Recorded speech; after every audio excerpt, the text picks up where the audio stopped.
देसी गाय है, गौशाला है तो वो गौशाला में आपको सुबह में 1 घंटा अपने सरकार का ओम। आज हम लोग गुरुकुल कालवा पहुँचे हुए हैं। यहाँ पे हम लोग देखते हैं गुरुकुल कालवा, बहुत से लोगों को पता भी नहीं होगा कि आज के आधुनिक भारत में भी गुरुकुल है। तो हम लोग पहले गुरुकुल के बारे में जानते हैं। गुरुकुल क्या है, गुरुकुल में क्या पढ़ाया जाता है, यह हमें जानना अति आवश्यक है। गुरुकुल में अध्ययन करने वाले छात्र छात्राओं को किन किन विषयों को अध्ययन करना होता है,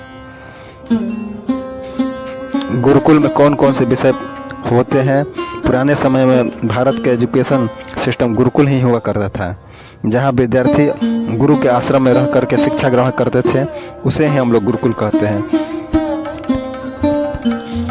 भगवान राम, कृष्ण, पांडव, पतंजलि, जैमिनी ऋषि सभी मतलब कि बहुत पहले के जितने भी महापुरुष हैं सभी लोग गुरुकुल से पढ़े हुए थे। गुरुकुल परंपरा राम कृष्ण से भी पहले से यह गुरुकुल हम लोग का देश का शिक्षा पद्धति है। जब बच्चे 8 वर्ष के होते थे तो उस समय उनके माता पिता योगोपवित संस्कार करा करके उन्हें गुरुकुल में प्रवेश दिला देते थे और आचार्यों को द्वारा यह ब्रह्मचर्य की शिक्षा दे करके उन्हें उनका पढ़ाई शुरू कर दिया जाता था। जब बच्चे 25 वर्ष के हो जाते थे तो वह अपना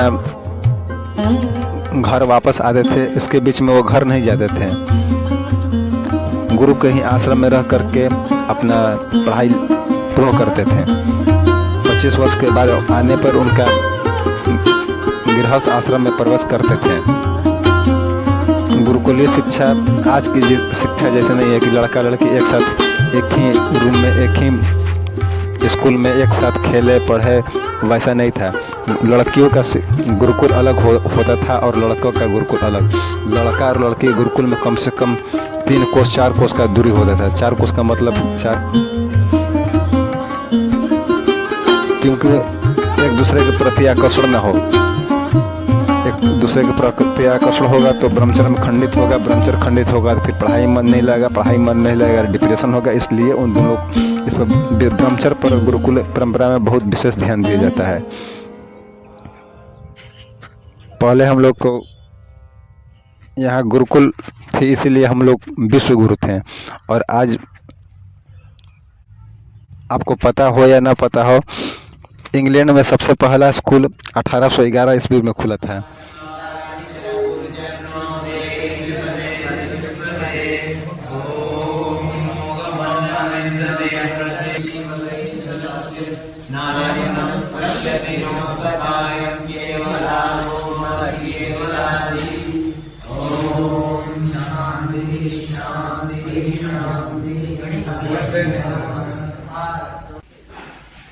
विद्यार्थी को हर जगह सम्मान होता था।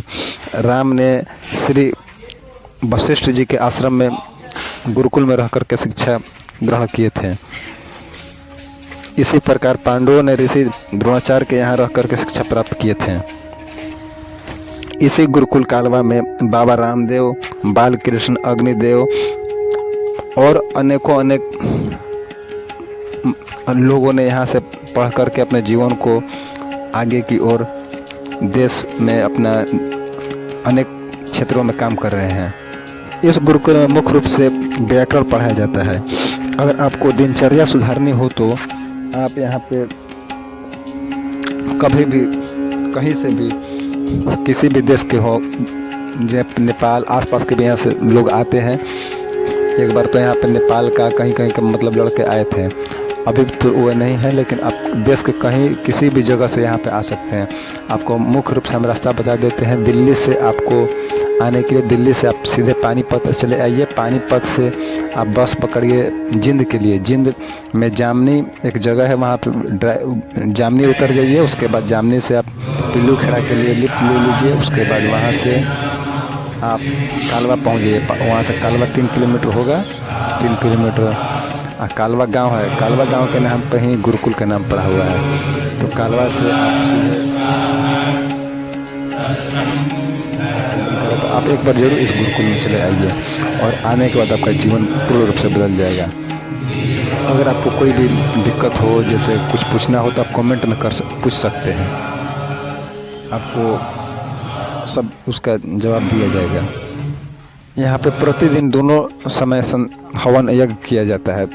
तो यज्ञ का महत्व किसी हम अन्य वीडियो में बताएंगे, लेकिन आप इसमें देखे होंगे 2 यज्ञ दिखाया गया है। 2 यज्ञ, एक सुबह का है, एक शाम का है। गुरुकुल में दिया जाता है। सबसे पहले सुबह सुबह यहाँ पे 4 बजे जगना होता है। 4 से 5 आपको फ्रेश व्रेश होकर के 4 से 5 ध्यान करना होता है। 5 से 6 यज्ञ, 6 से 7 आचार्य जी पढ़ाते हैं। 7 से 8 आपका अल्पाहार का समय होता है। अल्पाहार वीडियो में देखे ही हैं, भोजन मंत्र हुआ है। और उसके बाद आप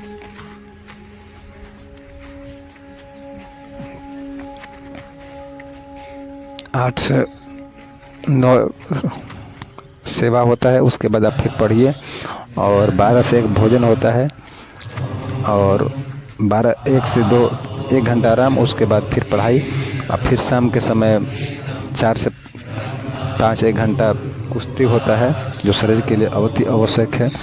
और उसके बाद 5 से 6 आपको फिर यज्ञ होता है। फिर 7 सूर्य ढलने के साथ ही यहाँ पे भोजन करा दिया जाता है, क्योंकि खाना पच जाए पूर्ण रूप से, मतलब कि शरीर पर विशेष ध्यान दिया जाता है। और भोजन बहुत सात्विक होता है। खाने पे एकदम इतना स्वाद होता है कि जैविक खेती के द्वारा यहाँ पे जितना गुरुकुल के सामने जो देखे हैं वो सब गुरुकुल का ही खेत है। तो वहाँ पे खाद कोई यूज नहीं होता है, कोई खाद कोई कीटनाशक नहीं। तो खाना इतना स्वादिष्ट होता है कि खाने के बाद लगता है कि नहीं खाना है ये। तो आप लोग एक बार जीवन में जो भी इस गुरुकुल में ज़रूर आइए और देखिए। 1 दिन के लिए 2 दिन के लिए आप जीवन में एक समय निकाल कर यहाँ पे ज़रूर एक बार आइए। और शुरू में देखें हैं कि यहाँ पे लिखा है कि 5 वर्ष की कन्या का प्रवेश वर्जित है। 5 वर्ष से कन्या का प्रवेश वर्जित है, क्योंकि इस गुरुकुल में बच्चे रहते हैं। तो लड़कों का गुरुकुल है, तो इसमें लड़की का आना सख्त मना है, क्योंकि शुरू से ही बालदेव जी का यह नियम है कि इसमें गुरुकुल में कन्याओं का आना प्रवेश। ऐसा नहीं कि उनका विरोध करते हैं, ब्रह्मचर्य पर विशेष ध्यान दिया जाता है। इसलिए इस गुरुकुल में एक अपना सीमा है कि इस गुरुकुल में कोई लड़की प्रवेश नहीं करती। और लड़कियों गुरुकुल में वैसा आपको दिखाएंगे कि कोई वैसा होगा कि उसमें भी लड़का कोई प्रवेश नहीं करता है। इसमें आचार्य जी द्वारा पढ़ाया जाता है। तो आप लोग देखिए, हम मेरे इस वीडियो में कोई में नहीं सुने होंगे कि लाइक कीजिए, सब्सक्राइब कीजिए। दुनिया में ऐसा पहला शायद मेरा नहीं बोलते हैं कि लाइक कीजिए, सब्सक्राइब कीजिए।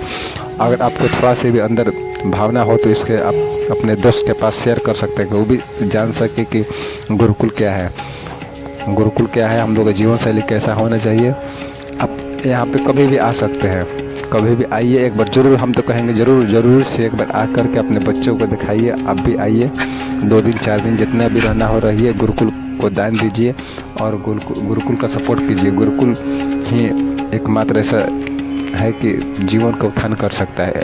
और आप लोग इस गुरुकुल में अवश्य आइए। देसी गाय है, गौशाला है, तो वो गौशाला में आपको सुबह में 1 घंटा अपने सरकार का सहयोग नहीं, श्रमदान देना होगा। तो उसके लिए आपको सुबह में 9 से 10 1 घंटा श्रमदान दिया जाता है। सबसे पहले सुबह यहाँ पे 4 बजे जगना होता है। 4 से 5 आपको फ्रेश व्रेश होकर के 4 से 5 ध्यान करना होता है। 5 से 6 यज्ञ, 6